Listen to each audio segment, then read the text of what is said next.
예, 반갑습니다. 플래티어에서 데이터 솔루션 추진단을 맡고 있는 이봉규입니다. 사실 저희가 이런 좀 큰 규모의 그룹의 미드업 행사를 좀 하게 된 건 이제 올해가 처음이라고 말씀드렸는데 2019년에는 조금 더 조촐한 그런 미드업 행사를 했던 적이 있습니다. 팬데믹이라는 이런 시간들을 거쳐서 여러분들을 이 자리에서 또 만나게 된 게 너무 반갑고요. 무엇보다도 그런 것 같습니다. 아까 동영상 잠깐 보셨을 때 여러분들 머릿속에 어떤 고객분들이 떠오르셨는지 모르겠지만 저희는 바로 이제 여러분들이 많이 떠오르게 됐습니다. 오늘 제가 이제 첫 키노트를 발표드릴 내용은요, EC 비즈니스의 성공을 위한 고객 경험 이해하기 뭐 이런 주제로 잠깐 말씀을 드릴 거고요. 사실 이 안에는 저희가 2023년도에 좀 저희 나름대로의 레슨 배웠던 점들이 좀 녹아 있습니다. 흔히 고객 경험이라고 하면 무엇일까요? 고객 경험을 우리가 얘기하면 고객 경험은 UX가 아닐까 뭐 이렇게 생각하시는 분들도 계시고, 또는 뭐 커스터머 세티스팩션, 고객 만족, 불만을 해결하는 어떤 그런 부분이 아닐까 생각하는 경우도 있는데요. 이제 고객 경험은 조금 더 폭넓은 개념에서 우리가 받아들여야 되는 그런 상황이 아닌가 생각을 하고 있습니다. 그래서 고객 경험이라고 하는 것은 고객이 기업의 브랜드, 서비스, 상품과 마주하는 여러 상황과 접점에서 체험하고 인식하고 느끼는 모든 것, 이렇게 정의할 수 있겠습니다. 사실 이 이야기는 저희 제품 속에서 서론에 나와 있는 그런 문구입니다. 특히 단순히 고객 경험이 아니라 어떤 고객 경험이 좋은 고객 경험일까? 저희 이걸 생각하지 않을 수 없겠는데요. 첫 번째는 고객 성공이라는 개념입니다. 그래서 어떻게 보면 예전에는 커스터머 서포트나 세티스팩션에서는 불만에 있는 것들을 해소해 준다라는 개념으로 갔다면, 지금은 고객 성공, 그래서 사실은 저희 그룹이 사업부에도 CSM 팀이 있습니다. 여러분들이 가장 연락을 많이 하시는 CSM 팀이 있는데, 이 CSM 팀이 바로 커스터머 석세스 매니지먼트 팀입니다. 즉 고객들이 지속될 수 있고 고객들이 필요한 가치를 더 제공할 수 있게끔 하는 것이 이 고객 성공의 개념이다. 이커머스에 있어서도 마찬가지인 것 같습니다. 그렇기 때문에 이 고객 경험, 특히 좋은 고객 경험이라는 건 일단 지속성이 있어야 된다. 고객들이 이탈하지 않고 우리 서비스를 계속 이용하고 재구매가 일어나고, 심지어 우리의 상품을 구매한 이후에 배송을 받아서 만족했다 해서 끝나는 것이 아니라, 만약 옷을 샀다면 내가 그 옷을 입고 친구들에게 보여주고 스타일이 좋네라고 칭찬을 듣고 인스타그램에 올려서 자랑하고 공유하고 싶은 그러한 지속성과 확산성, 이런 부분들이 중요하다. 그래서 어떻게 보면 이 고객 성공은 이러한 고객들의 행동이 일어나기까지를 우리가 유도하고 이끌어가는 것에 있다라고 말씀드릴 수 있겠습니다. 그리고 결국에는 이것이 이야기하는 것은 우리 이커머스 고객들이 단순히 구매 전환이 중요하다 또는 매출을 올리는 것이 중요하다라는 개념에서 그치는 게 아니고, 우리에게 로열티를 가진 팬덤을 형성할 수 있는 고객으로 성장시키는 것, 이것이 좋은 고객 경험이 바라봐야 되는 그런 부분이 아닐까 생각을 하고 있습니다. 특히 이커머스에서는 이 CX가 저는 전략적인 무기가 된다고 생각하고 있습니다. 첫 번째는 이커머스에서는 우리가 고객의 행동 데이터를 얻을 수 있습니다. 이게 어떤 의미냐 그러면, 사실은 고객한테 직접 물어봐서 우리의 제품과 서비스에 만족합니까? 라고 물어봐서 입으로 얘기하는 것보다도 실제 고객이 행동하는 곳에 고객이 의도하고 있는 바나 성향이나 심리가 드러나고 있습니다. 그렇기 때문에 이 데이터를 활용하는 것이 중요하고요. 심지어 저도 오프라인에 가게 되면 저의 평상시와 다른, 마음과도 다른 행동을 하게 됩니다. 실제로 제가 지난주 일요일 날, 오늘 미드업이 있기 때문에 평소에 사지 않는, 잘 입지 않는 수트를 사러 백화점에 갔습니다. 백화점에 갔는데요, 여러 브랜드들을 돌아다녔고, 사실은 수트를 자주 사거나 입지 않기 때문에 뭘 사야 될지 고민하다가 제가 해서는 안 되는 행동을 했어요. 가자마자 좀 좋아 보이더라고요. 그래서 자꾸 그 가격표를 먼저 이렇게 봤습니다. 그러니까 매니저분이 약간 저를 대하시는 게 안 살 것 같은데 약간 이런 식으로 대하는 것 같아요. 어쨌든 그런 행동들이 온라인에서는 더 적나라하게 이루어지고 더 솔직한 행동들이 일어나고 그것들이 고객의 의도나 성향을 반영한다. 두 번째, 우리 이커머스는 온라인 채널의 접점을 가지고 있습니다. 그렇기 때문에 아까 말씀드린 것처럼 재구매가 일어나든지 재방문하든지 하는 것들이 오프라인보다 훨씬 유리한 환경 안에 있을 뿐더러 그리고 내가 경험했던 것들이 너무 좋은 경험이면 이거를 확장시키기도 너무 좋은 세상이 되었습니다. SNS가 실제 그런 데 활용되고 있고요. 반대로 나쁜 경험도 많이 퍼뜨릴 수 있는 그런 리스크들이 있습니다. 세 번째는 고객에게 개인화된 경험을 제공하는 데 유리하다라는 건데요. 제가 아까 일요일날 백화점에 갔다고 하지만 제가 백화점에 가서 5군데의 매장을 돌아다니게 되면 사실 다리가 아프지만 나에게 어울리는 것을 누구나 실시간으로 추천해 주진 않습니다. 근데 여러분들이 운영하고 계시고 비즈니스를 진행하고 있는 이커머스에서는 고객들의 데이터를 가지고 그분들에 맞는 맞춤형의 개인화 상품 추천이나 이런 것들을 언제든지 할 수 있다. 사실 이런 부분들이 이커머스가 고객 경험을 중심으로 이걸 전략적으로 활용하는데 훨씬 더 유리한 사업 환경에 있다. 저는 이렇게 생각을 하고 있습니다. 그리고 적은 편차의 고객 경험이라는 것도 사실 오프라인 같은 경우에는 매장에 갔을 때 매니저분들의 그 응대, 커뮤니케이션 스킬 각각 다를 수 있고요. 또 고객의 입장에서도 마찬가지입니다. 저는 그날 제가 느낀 것은 제가 평소에 굉장히 뭘 살 때 이미 많은 정보를 갖고 사는 사람이구나 하는 제 성향을 그날 처음 알았어요. 근데 수트는 제가 평소에 이렇게 많이 사는 제품이 아니기 때문에 별 생각 없이 갔던 거예요. 별 생각 없이 가니까 뭘 결정해야 될지 모르겠는 거죠. 그렇기 때문에 이러한 다양한 상황 변화 그리고 사람에 따른 어떤 커뮤니케이션의 편차 이런 것들이 훨씬 적다. 그래서 제가 그날 돌아오면서 어떤 생각을 했냐면 결국 수트를 못 샀거든요. 못 샀는데 돌아오면서 무슨 생각을 했냐면 그냥 인터넷에서 보면서 결정할 것 이런 생각을 하게 됐습니다. 2023년도에 저희 그루비가 좀 조사를 해보고 알게 된 부분인데요. 이제부터는 이런 고객 경험을 우리가 어떻게 관리하고 잘하는 것이 이커머스 비즈니스의 성패를 좌우할 수 있다. 이런 느낌을 받았습니다. 그 이유는 여러분도 잘 알다시피 이미 국내에서는 이커머스 시장이 치열한 경쟁 상황입니다. 예, 치열한 경쟁 상황이기도 하고요. 그렇기 때문에 2017년부터 22년 3분기까지 분기별 평균 성장률 대비해서 2022년 4분기부터는 평균 성장률이 뚝 떨어지는 이런 상황이 벌어졌고요. 그래서 이것을 흔히 이제 성장기라고 보기보다는 조정기로 보고 있는 것 같습니다. 그리고 두 번째 밑에 있는 그래프는요, 어쨌든 소비자 동향 지수입니다. 결국에는 불황, 팬데믹 이후에 여러 가지의 사업 환경, 시장 환경으로 인해서 이런 부분들이 현저히 떨어지고 있다. 고객의 구매 심리, 구매 의욕들이 떨어지고 있는 상황이다. 그런데 저희가 올해 상반기에 좀 조사를 했습니다. 그루비를 사용하고 계신 6개 고객사의 어떤 현황들을 평균적으로 좀 조사를 해서 데이터를 뽑아봤는데요.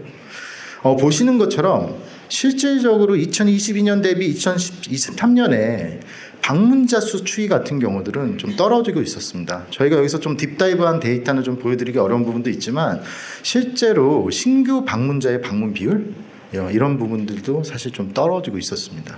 근데 놀라운 것은 그러한 상황인데도 불구하고 매출이 올라가는 고객사들이 있었습니다. 그래서 증감률을 보게 되면 방문자가 마이너스 7.3% 떨어졌는데도 불구하고 2023년도에 매출이 40% 가까이 올라간 이커머스 사이트들도 있다. 저희는 여기서 어떤 또 데이터들을 확인했냐 그러면 매출만 올라간 것이 아니라 객단가 등도 올라가기 시작했다. 저는 이것이 고객 경험, 신규 고객보다도 기존 고객들이 지속적으로 확장되고 성장할 수 있는 무언가를 하고 있는 것이다 라고 이해를 했습니다. 그래서 이런 부분들이 실제로 고객 경험을 중시하고 또 개인화를 중시해야 되는 그런 방증이 아닌가 저희는 생각을 했습니다. 그래서 아까 말씀드린 것처럼 어떻게 보면 지금까지는 신규 고객이나 트래픽의 유입에 따라서 우리가 매출이 올라가는 구조를 가져갔다면 이러한 시장 상황 속에서는 어떻게 하면 고객의 로열티나 팬덤을 형성해서 객단가나 LTV, 라이프타임 밸류 같은 것을 올릴 수 있을 것인가 이런 것들이 핵심적인 포인트가 되고 있다라고 생각을 했습니다. 그래서 저희도 이러한 충성 고객을 확보하기 위한 그룹이 2023년에 저희가 고민했던 레슨의 첫 번째는요, 더블 퍼넬에 대한 고객 여정입니다. 그래서 뭐 흔히 우리가 퍼넬 분석이라 하면 깔때기 분석이라고 하고 고객 여정이라고도 하기는 하는데요. 사실 저희도 지금까지 어디에 많이 집중을 하고 있었냐 그러면 탑 퍼넬에 집중을 많이 하고 있었습니다. 근데 탑 퍼넬은 태생적으로 구매에 이르기까지 점점 좁아지는 구조를 가지고 있어요. 근데 아까 말씀드린 지금 이러한 시장 상황이나 비즈니스 상황 속에서 우리가 충성도 높은 고객들을 확장시켜 나가기 위해서는 보시는 것처럼 구매 이후에 여기 FTCX라는 건 First Time Customer Experience를 얘기하는 건데 그게 회원가입이 됐든지 첫 구매가 됐든지 이 단계부터 우리가 어떻게 고객을 좀 더 키워나갈 수 있는 거에 집중해야 되는 이런 부분이 왔다. 결국에는 궁극적으로 리텐션이나 LTV를 향상시키는 것이 굉장히 중요하다. 이런 부분을 좀 크게 깨닫게 되었습니다. 특히나 인지로부터 흥미 관심을 갖게 되는 이 부분들은 우리가 광고나 외부 미디어 채널로부터의 유입에 굉장히 의존하던 것이 큽니다. 그런데 여러분도 잘 알다시피 저희도 마찬가지고요. 구글이라는 플랫폼, 뭐 예를 들면 SNS 같은 인스타그램이나 페이스북 같은 플랫폼들 처음에는 로아스가 잘 나오기도 하지만 지나면 지날수록 단가가 올라가고 경쟁이 심해집니다. 효율이 떨어지기 시작하죠. 그런데 이런 대형 플랫폼들에게 가점화되어 있는 상황이기 때문에 우리가 핸들링할 수 있는 부분은 적어집니다. 반면 이 탑 퍼넬 안에서도 여기 뭐 저희 고객사들이 사실 많이 계시기 때문에 그나마 이렇게 줄어드는 것들을 극복할 수 있는 방법론 중에 하나가 온사이트 마케팅이고요. 사실은 그룹이도 그 부분을 극복하는 솔루션으로서 처음 시작한 부분이 있습니다.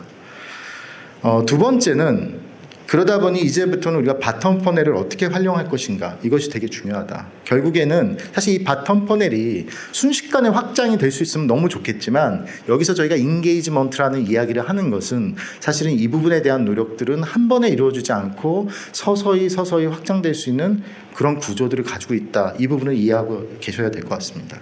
그리고 마지막으로는 지표의 설정인데요. 결국에는 지금 말씀드린 것처럼 우리가 매출이나 전환율이라는 지표에 집중을 했다면 이제는 우리 이커머스가 고객에게 제공하고자 하는 가치 또는 고객들이 원하는 것을 측정할 수 있는 부분에 새로운 지표들이 필요하게 됐다. 저는 그런 부분들은 예를 들면 우리 사이트에 온 고객들은 예를 들면 스타일에 만족할 거야. 우리 사이트에 온 고객들은 건강식품을 통해서 내 삶이 점점 풍부해질 거야. 이러한 고객 경험들을 반증할 수 있는, 증빙할 수 있는 라이프타임 밸류가 됐던 객단가가 됐던 이런 하위의 지표들을 찾아내야 되는 것이 중요한 부분이다라고 생각을 하고 있습니다. 두 번째는 개인화입니다. 결국에는 고객 경험은 얼만큼 나에게 맞춰진 고객 경험이냐에 따라서 고객들의 충성도가 높아질 거라고 생각하고 있고요. 그리고 이 개인화를 위해서는 저희가 타겟팅도 해야 되고 또는 AI 모델을 통해서 뭐 고객들을 분석할 수도 있겠는데 기본이 되는 것은 제가 서두에도 말씀드린 것처럼 이커머스에서 우리가 잘 얻을 수 있는 행동 데이터가 되지 않을까 이렇게 생각을 하고 있습니다. 그래서 여러분 다 그룹이 쓰고 계시니까 잘 아시겠지만 왼쪽 메뉴 첫 번째에 실시간이라는 메뉴가 있습니다. 그래서 저도 가끔 심심할 때마다 들어가서 보고 있습니다. 보고 있다 보면 사실은 고객들의 특정한 패턴들이 보일 때가 있어요. 그래서 저도 지지난주쯤에 한번 들어가서 보는데 평일 6시 반, 7시 정도 되는 시간에 들어가서 이 실시간 데이터를 봤습니다. 보는데 좀 재밌는 게 있더라고요. 어떤 걸 봤냐 그러면 보시는 것처럼 주문한 고객 중심으로 소팅을 해갖고 보는데 어떤 고객들은 저희가 세션 내 행동이라고 해서 세션 내 페이지나 행동이 10개 이하인데 주문을 바로 해버리시는 거예요. 근데 어떤 고객들은 세션 내 행동수가 100개 이상이 되시더라고요. 어떤 의미가 있을까? 그 행동이 어떤 고객의 의도나 심리를 의미할까? 저희가 저희 그룹이 개발하고 있는 테크 쪽의 개발자에게 물어봤습니다. 왜 이럴까라고 물어봤더니요. 저 12 이하인 사람들은요 돈이 많아서요 그냥 바로바로 지르는 사람들이에요. 이런 얘기를 하더라고요. 근데 제가 보고서 한번 맞춰보시겠어요? 이미 아시고 계신 분들인데 말씀드리면 이분들은 세션의 첫 번째 행동이 장바구니 방문이에요. 예. 여러분 그냥 들으시니까 다 이해되시잖아요. 우리 구글 어널리틱스에서 흔히 보시던 거잖아요. 그러니까 담아놓고 며칠간 고민하다가 오늘 사야지. 그런 고객의 의도가 있다. 심리가 있다. 주문한 고객 세션 내 행동수가 100 이상인 경우를 제가 한 3분 정도를 이렇게 훑어봤는데 그 중에 두 분이 공통점이 있더라고요. 이분들은 뭐 여러 상품을 보고 추천도 클릭하고 이런 행동도 하시는데 하나만 사지 않으세요. 옷 사고 양말 사고 청바지 사고 뭘 같이 사는 분들이더라고요. 예, 그래서 뭔가 내가 오늘은 작정을 하고 쇼핑을 할까? 뭔가 그런 의도인가? 뭐 이런 걸 생각하게 됐어요. 제가 6시, 아까 뭐 6시 저녁 시간 저희 퇴근 전에 아마 이 데이터를 봤던 것 같은데 인상적인 분이 한 분 있었어요. 저희가 이제 여기 프로필 데이터도 나오긴 하는데 30대 여성이라고 찍힌 분이었는데 정말 5분 만에 결제하고 나가셨는데 행동을 보니까 사신 제품이 분유세요. 예, 분유고 마지막에 뭘 하시냐 그러면 포인트 정리 페이지에 들렸다 가시더라고요. 진짜 워킹맘일까? 이런 생각이 있어요. 워킹맘인데 맞아, 분유 떨어졌어. 어쩌지, 빨리 주문하고 가야지 집에. 그런데 적립은 해야지. 이렇게 하는 그런 분이 아니었을까라는 생각을 하게 됐죠. 그래서 우리는 여전히 이런 그 고객 행동을 통해서 고객을 이해할 수 있습니다. 그래서 저희 2023년도에 저희 그룹의 레슨 중에 중요한 부분의 하나는 여기는 좀 단순화되어 있긴 하지만 탑 퍼널에 있어서 고객들의 여러 터치 포인트가 있을 거예요. 여러분들의 사이트의 기능 중에 보면 뭐 예를 들면은 뭐 저희가 그 제품을 소팅할 때도 뭐 신상품 순으로 하시는 분도 있고 저가 상품 순으로 하는 분들도 있고, 근데 그거는 어떠한 고객 의도나 성향이나 심리를 반영하고 있습니다. 그래서 저희도 앞으로 캠페인을 여러분들께 제안하거나 아니면 여러분과 함께 고민할 때 항상 이 부분을 명문화하자라는 걸 내부적으로 좀 이야기를 하고 있습니다. 아마도 이거는 저희 사례이지만 여러분들이 돌아가셔서 여러분들의 사이트를 세부적으로 터치포인트를 분석하시다 보면 이런 것들을 어떤 고객 의도나 심리로 적어볼 수 있는지 한번 해보실 수 있을 거라고 생각합니다. 세 번째 레슨은 충성 고객을 확보하는 바텀 퍼널 쪽입니다. 결국에는 모든 이커머스 사이트가 이러한 구조들을 가지고 계세요. 신규 고객이 유입이 되고 그 중에는 회원가입도 하고 잘 정착해서 충성 고객 레벨까지 올라가는 경우도 있겠지만 흔히 휴면 고객으로 이탈하거나 휴면 고객을 어쨌든 다시 활성화해서, 좀 제가 표현은 이상한데 좀 고민을 했는데 부활 고객이라고 썼습니다. 죽었다 살아난 건 아닌데 어쨌든 저희 입장에서는 결국엔 이 사이클을 어떻게 가져갈 것인가? 이 사이클을 가져가기 위해서 결국에 이쪽 충성 고객 쪽으로 끌고 가기 위해서 우리는 무엇을 해야 할 것인가? 이것이 바텀 퍼널의 오늘의 중요한 과제가 아닐까. 그거를 고민하는 데 있어서 여기 보시면 라이프 사이클별로, 이것도 뭐 저희가 샘플이긴 하지만 목표나 유형이 있어야 될 것 같아요. 정말 활성화를 시키기 위한 것인가? 아니면 인게이지를 해서 점점 충성 고객화 시켜갈 것인가? 그러려면 이분들에게 결국에는 오프사이트에서 다시 불러오기 위한 어떠한 메시지가 더 효과적일 것인가? 이러한 부분들이 우리가 그 더블 퍼널을 통해서 CX를 키워가는 데 있어서 굉장히 고민해야 되는 부분들, 또 저희 같은 그룹이 솔루션을 활용하는 데 있어서 이런 부분들을 함께 고민해 간다면 더 효과를 낼 수 있지 않을까, 이런 레슨을 받았습니다. 그리고 아까도 잠시 말씀드렸지만 어찌 보면 목표에 대한 설계입니다. 그래서 단순하게 매출이라는 목표가 KGI로 있을 수 있겠지만 그 아래는 우리가 목표로 하는 특정한 고객 경험, 다이어트에 실패하지 않는 식단을 제공한다. 예를 들면 그러한 고객들의 경험들이 우리 하나의 목표가 되고 그것의 선행 지표가 LTV가 된다든지 객단가가 된다든지 전환율이 되겠죠.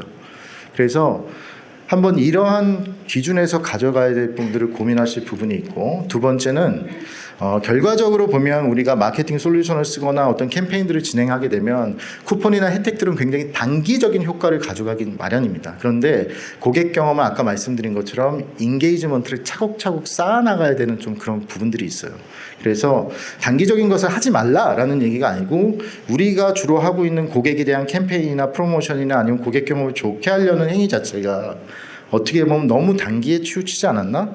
또는 중기적으로 이들과 커뮤니케이션 하기 위해서 하고 있는 것은 무엇일까? 이런 밸런스에 대한 부분들을 고민하셔야 된다. 이런 부분을 말씀드렸습니다. 첫 번째 키노트에서 이 2023년도 어떻게 보면 불황 또는 경쟁이 치열해진 상황 안에서 CX에 대해서 저희도 사실 좀 고민하면서 얻었던 이런 세 가지 부분들을 여러분께 말씀드렸습니다. 사실 오늘 저희가 주최하는 미더비기도 하지만 제가 이 자리에서 여러분들께 또 그 외에도 그룹비에 대해서 꼭 말씀드리고 싶은 게 있었습니다. 올해 저희는 사실은 그루비의 미션을 새롭게 다시 세웠습니다. 그래서 고객이 최고의 가치인 고성장 기업이 선택한 혁신 마테크로 성장하자라는 것이 이제 저희의 목표가 됐고요. 특히 그 중에서도 저희가 중요시하는 것은 혁신입니다. 차별에 대한 혁신 부분이고요. 그래서 어찌 보면 저희가 향후의 목표로 하고 있는 것은 마케팅 자율주행 플랫폼이 되어가자. 지금 당장은 아니지만 이쪽을 향해서 달려가자라는 게 저희의 목표가 되었습니다. 그러기 위해서는 저희가 데이터에 대한 통합도 필요한데요. 아까 들어오셔다 보실지 모르지만 저희뿐만 아니라 저희 제2 파트너인 해외 글로벌의 트럭코라고 하는 솔루션과도 같이 해서 클라우드 상에서 ETL이라고 하는 데이터 통합 지금 POC를 진행을 하고 있습니다. 그래서 이런 부분들이 있을 거고요. 무엇보다 AI입니다.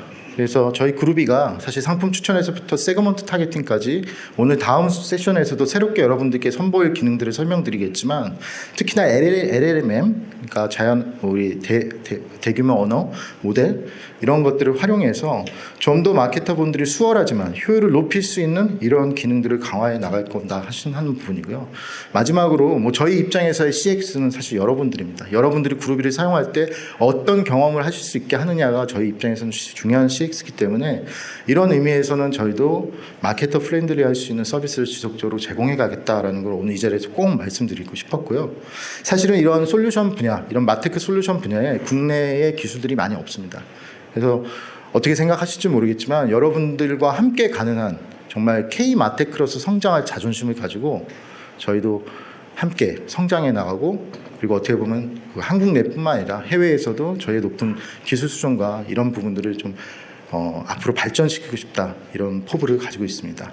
오늘 이제 앞으로도 사례나 여러 가지 이제 세션들이 있는데요. 여러분들에게 인사이트가 되는 그런 좋은 시간 됐으면 좋겠습니다. 이것으로 키노스 첫 번째 세션을 마치도록 하겠습니다. 감사합니다. 네, 감사합니다.